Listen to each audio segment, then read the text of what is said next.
He's going to get a third term. So Trump 28, Trump is going to be president in 28, and people just ought to get accommodated with that. So what about the 22nd Amendment?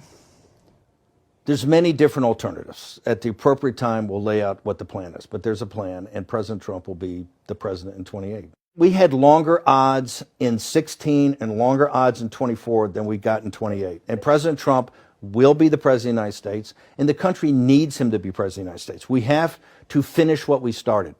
And the way we finish it through Trump, Trump is a vehicle. I know this will drive you guys crazy, but he's a vehicle of divine providence. He's an instrument. He's very imperfect. He's not churchy, not particularly religious, but he's an instrument of divine will. And you can tell this of how he's pulled this off. We need him for at least one more term, right? And he'll get that in 28. You're not driving me crazy. I'm trying to understand the coherence of the things you've just told me in the last few minutes. On the one hand, you've said the Constitution is fit for purpose.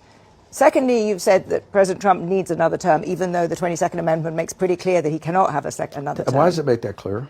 Because he's on his second term already.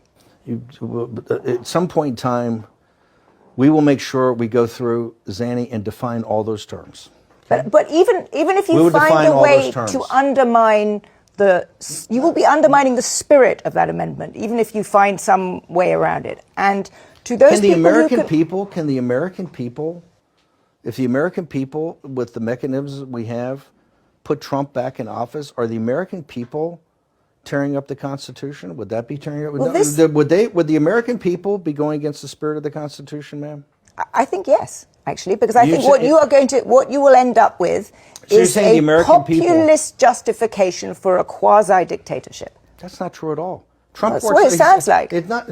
Trump is a dictatorship. Did you just see the compromises he had to make on the big, beautiful bill? You see the compromises he has to do on everything, on accommodating Zelensky, on what President Trump. President Trump is nothing but a series of negotiations to kind of keep this thing rolling forward, where he's having trade-offs all the time. Steve, you've just spent the last 20 minutes telling me we have to smash the other side. There's no room for debate. There's no room for compromise. We must smash them. And now you're telling me this is a negotiation. I mean, that's no. I guess that's why it seems to me some kind of tension First off, the only way President Trump wins in 2028 and continues to stay in office is by the will of the American people, okay? And the will of the American people is what the Constitution embodies. And so I think we're going to be in good hands there. We need to finish what we started. And President Trump is the instrument, a providential instrument to finish that, to finish this job.